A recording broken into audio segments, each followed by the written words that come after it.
আমি এত পরিমাণ লেজি, এই ভিডিওটা হচ্ছে আমার ফেব্রুয়ারিতে করা। ফেব্রুয়ারিতে আমাদের স্কুল থেকে পিকনিকে গিয়েছিলাম হচ্ছে সোনারগাঁতে। তখন ভিডিওটা করা, আমি এডিটও করে রেখেছি, বাট হচ্ছে ভয়েস কভার দেওয়ার অলসতায় আর হচ্ছে ভিডিওটা আপলোডও করা হচ্ছে না। তো ফাইনালি মোবাইলে স্পেস দরকার, অনেক ভিডিও জমে আছে, এডিট করি নেই। তো ভাবলাম যে এক এক করে এডিট করি আর আপলোড করে মোবাইল থেকে অ্যাটলিস্ট ভিডিওগুলো আমি সরাই। একবারে ফুল হয়ে গেছে আমার storage. So hello everyone, this is Mansura from Mansa's tiny world. আশা করি সবাই ভালো আছেন, যে যেখান থেকে আমার ভিডিওটা দেখছেন। আমিও ভালো আছি আল্লাহর রহমতে। তো সেদিন ছিল হচ্ছে মোস্ট প্রবাবলি 13 ফেব্রুয়ারি। তো সেদিন স্কুল থেকে সবাই আমরা পিকনিকে যাই সোনারগাঁতে। সোনারগাঁতে অনেকবার যাওয়া হয়েছিল, ফ্যামিলি দেন ফ্রেন্ডস, অনেকবার আর কি যাওয়া। তো নতুন করে আর কি এক্সাইটমেন্টের কোনো রিজন ছিল না। তারপর আমরা জানি কোথাও যাওয়ার আগে রাত্রেবেলা ঘুম হয় না, এটা একটা অবস্থা। আর এখানে যাওয়ার পর আমার ফ্রেন্ডদের আমি অনেক মিস করেছি, বিকজ আমার ফার্স্ট ফ্রেন্ডদের সাথে ঢাকার বাইরে ট্যুর ছিলই হচ্ছে সোনারগাঁ। ভার্সিটিতে ওঠার পরে আমার ভার্সিটির কয়েকজন ফ্রেন্ড মিলে আমরা হচ্ছে সোনারগাঁ যাই। সেদিনও আমি রাত্রেবেলা আর কি, আগের দিন রাত্রে আমি ঘুমাতে পারিনি। আমার একটা ফ্রেন্ড ছিল নুসরাত, ওর সাথে হচ্ছে সারা রাত আমি কথা বলছি। আর পরের দিন আর কি ঘুরতে যাবো সেই এক্সাইটমেন্ট ছিলাম, বাট এবার কোনো এক্সাইটমেন্ট ছিল না। তারপর সারা রাত আসলে ঘুম হয়নি। তো এখানে যাওয়ার পর আমার ফ্রেন্ডদের আমি অনেক মিস করেছি, অনেক মজা করেছিলাম সেই দিনটা। যেহেতু ফার্স্ট টাইম হচ্ছে বাসা থেকে পারমিশন নিয়ে একটু দূরে যাওয়া, সারাদিন ঘুরেছিলাম। তারপরে অনেক আড্ডা, সব কিছু মিলিয়ে আর কি ভার্সিটি নিউ লাইফ, তো অনেক এনজয় করেছিলাম। আর এবার হচ্ছে আমি আমার ছোটো বোনকে নিয়ে যাই, দুজনে ম্যাচিং করে ওয়াচ পরেছিলাম, সেটা একটু ভিডিও করেছি। আর পানাম সিটিটা আমার ভালো লাগে, সোনারগাঁও জাদুঘর থেকে হচ্ছে পানাম সিটিটা সুন্দর। আমার অনেক ইচ্ছা আর কি পানাম সিটিতে আমি একটা টাঙ্গাইল অথবা মণিপুরি শাড়ি পরে, বাংলা স্টাইলে আর কি শাড়ি পরে, পায়ে আলতা দিয়ে, তারপর দেন হচ্ছে বেলি ফুল দিয়ে খোপা করে আর কি এইভাবে রেডি হয়ে দেন হচ্ছে ফটোশ্যুট করব। বাট এটা আর আসলে হয়ে ওঠে না, আমাদের বাসা থেকে যেতে অনেক টাইম লাগে, এভাবে রেডি হয়ে যাওয়াটাও টাফ হয়ে যায়। আর সেদিন ছিল হচ্ছে ফাল্গুন, পহেলা ফাল্গুনে সবাই শাড়ি টাড়ি পরে দেন, খোপায় ফুল টুল দিয়ে আসছে। তো এগুলো দেখে আমার আরও বেশি মন খারাপ হয়ে গেছে যে আমারও এরকম ইচ্ছা যে সে ফটোশ্যুট করব। যাই হোক, একদিন হয়তো বা ইচ্ছাটা পূরণ হতে পারে। তো ফার্স্টে হচ্ছে আমরা সকালে ঢাকা থেকে পানাম সিটিতে যাই। সেখানে যাওয়ার পর আমরা ব্রেকফাস্ট করে নিই, তারপর ঘোরাফেরা করি, কলিগদের সাথে বসে বসে আড্ডা দেই। অনেক সময় কাটানোর পর তারপর হচ্ছে আমরা যাব লোকশিল্প জাদুঘরে। তো এর আগে হচ্ছে আমার ছোটো বোনকে একটু কেনাকাটা করে দিলাম। এখন হচ্ছে আমরা যাব লাঞ্চ করতে। লাঞ্চ শেষে তারপর লোকশিল্প জাদুঘরে ঘুরে দেন বাসায় ব্যাগ।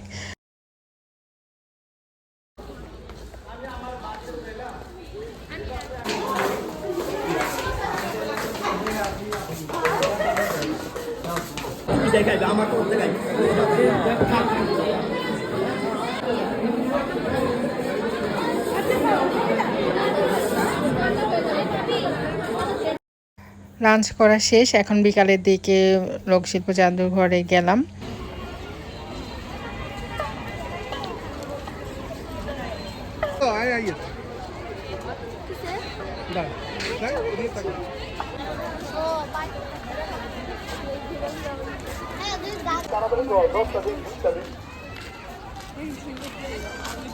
ভিতরে জাদুঘর সব পিকনিক,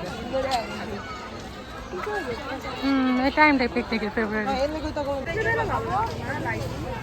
না, রাত্রে ভালো লাগে না, দিনের রোদে ভালো লাগে।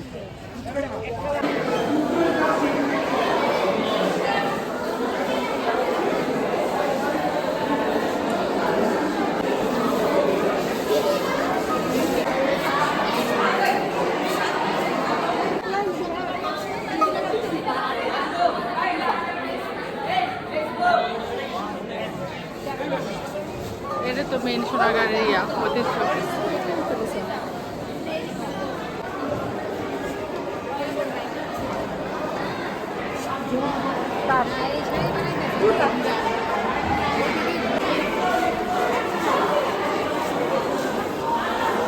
এটা জানি কি হাড়ি বলে কি হাড়ি জানি না লেখা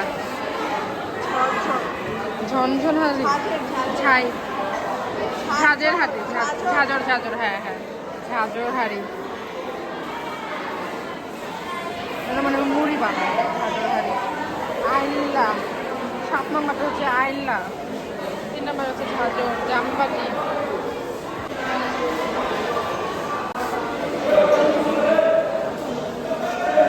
এই জায়গায় হচ্ছে নকশি কাঁথা 19বিংশ শতাব্দীর নকশি কাঁথা পাশে হচ্ছে আসন কাঁথা অতিথি আসলে আর কি 19বিংশ শতাব্দীতে আসন কাঁথাগুলো দিয়ে বসতে দেওয়া হতো এটা হচ্ছে নকশি বোচকা নকশি বোচকা এক সময় গৃহস্থলী জিনিসপত্র পরিবহনের কাজে লাগতো আচ্ছা বোচকা তো এত কাজ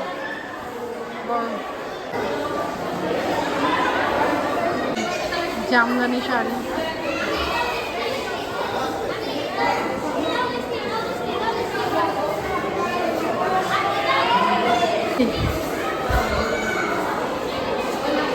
রোদের কারণে বোঝা যাচ্ছে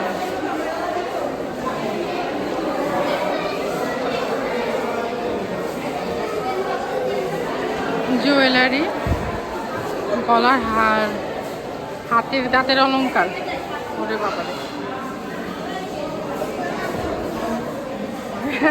হাতের দাঁতের অলংকার করবি না